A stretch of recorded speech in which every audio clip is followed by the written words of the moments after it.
Всем привет, ребята! Сегодня пойдет такой вопрос о теме танков Modern Warships. Ну а мы погнали!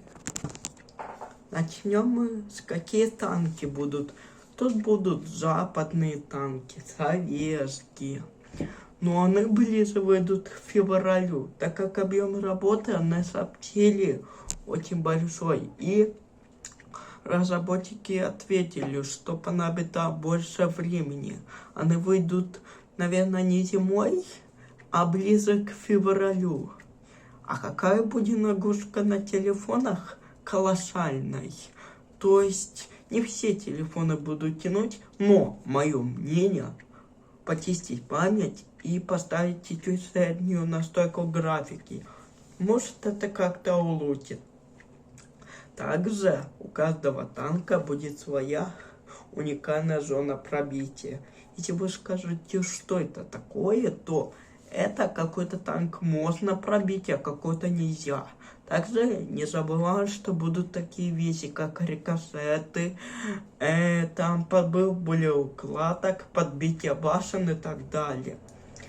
Думаю, танки будут очень много и неизвестно, это альфа-тест будет или бета-тест. Пока, если вы смотрите по теме Modern Warships и хотите, чтобы я снимал, то это хорошая идея. Я вам буду рассказывать о танках и также на новостях. Вряд ли создадут телеграм-канал, так как тут выходят видео раньше. На момент записи видео я надеюсь, что танки ближе выйдут. Блин, хочется поиграть.